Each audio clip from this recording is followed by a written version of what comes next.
J'ai deux choses à vous annoncer concernant mes studios vidéo d'enregistrement, les bunkers. Première chose, très simple, un de mes clients me disait « Oli, ça prendra une plante dans tes studios. Je trouve que ça manque de vie. » Puis j'ai dit « C'est quoi, t'as raison. » Fait que regarde, c'est pas pour une petite plante que ça va faire plaisir à quelqu'un, puis pas juste à mes clients, mais aussi à moi, parce qu'aujourd'hui, je suis arrivé, j'ai fait des vidéos toute la journée. Une petite plante dans le background. Je trouve ça nice, ça rajoute la vie, ça rajoute un petit peu de profondeur aussi. Elle est comme floue, là, ça fait comme fou. Ça met en valeur la qualité des lentilles qu'on utilise au studio. Donc, je trouvais ça nice. J'ai racheté une plante. Il y en a une à Montréal, une à Québec. À Sherbrooke, le studio n'est pas vraiment fait pour ça, mais au prochain studio de Sherbrooke, je le déménage bientôt, je vais rajouter une plante aussi. C'est vraiment pas un problème. Donc ça, c'est la première mise à jour. Deuxième mise à jour qu'il faut que je vous partage demande un petit peu de contexte. Quand que je fais mes studios, mon objectif personnel, c'est de faire en sorte que ce soit le plus simple possible. Quand tu rentres, il faut qu'il y ait le moins de manipulation manuelle, de procédures à mémoriser, de choses à apprendre pour faire en sorte que tu arrives, tu enregistres une vidéo, tu t'en vas, tu es bien content. Cette année, j'ai changé la façon que le son est capté par les ordinateurs. Maintenant, c'est une interface réseau, il n'y a plus de console, tu arrives, tu choisis le micro que tu veux, that's it. Okay? Il n'y a pas de console, ça mêlait vraiment les gens, vraiment plus simple. Deuxièmement, j'ai changé tout l'éclairage pour faire en sorte que tu arrives, l'éclairage est tout le temps pareil. On a une belle interface tactile que quand tu regardes l'interface, tu sais comment modifier les lumières, tu n'as pas besoin d'apprendre comment les modifier. Tu le sais, tu regardes, tu fais c'est simple.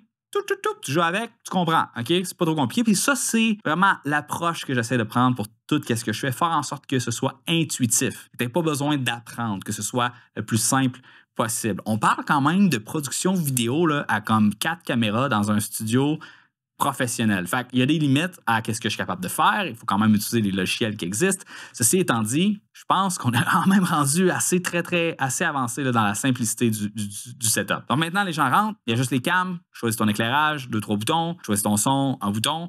Et on avait un gros handicap au niveau à la capacité maximum d'enregistrement des ordinateurs. On a 4 caméras plus un 5e flux vidéo qui est le mix. Okay? Si tu veux changer tes angles de caméra en direct, bien ça compte comme un fichier qui est enregistré directement sur l'ordinateur. Il faut que tu dises que 5 fichiers vidéo 4K, c'est lourd. Okay? C'est très, très, très, très, très difficile de faire ça. Quasiment aucun studio a un workflow d'enregistrement multicam comme ça en 4K. C'est tout en 1080p parce que c'est vraiment moins cher et c'est vraiment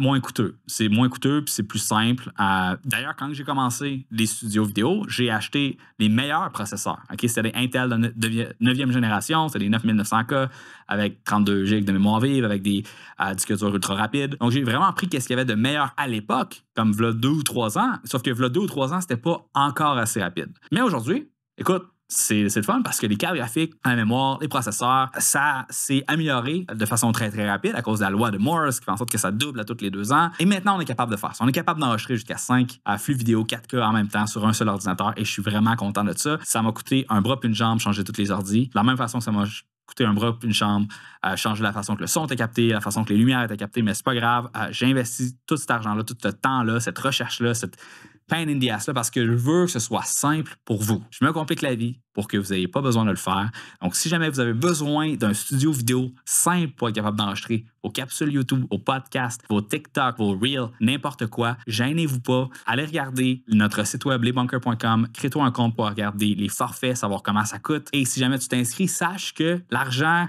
que tu payes pour les studios est réinvesti de façon assez significative dans les studios pour rendre ça le plus simple possible. Mon objectif, c'est vraiment là, de mettre le paquet sur le produit pour que ça soit...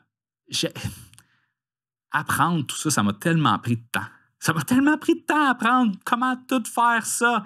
Avoir accès à un studio comme ça, quand j'ai commencé à faire mes formations en ligne, ça aurait tout changé. Ça aurait tout changé. Surtout au prix que je fais ça. Ça aurait été un game changer. Donc, je veux que ce soit un game changer pour vous. Et en même temps, c'est devenu une passion pour moi et j'adore l'automation. Donc, it's a win-win. Sur ce, n'hésitez pas à me poser des questions dans les commentaires. Si jamais vous connaissez quelqu'un qui a peut-être besoin d'un studio, mentionnez-le ci-dessous. Sinon, écoute, on se voit dans une prochaine vidéo, très prochainement. J'espère. J'en fais pas assez, malgré tous les studios que j'ai. Fait que c'est ça. Ciao. J'en fais sur TikTok. J'ai commencé. Je me suis fait bannir d'Instagram. Fait que je suis rendu un TikToker maintenant. Qui l'aurait cru? Moi qui aime pas TikTok. C'est ça qui est ça.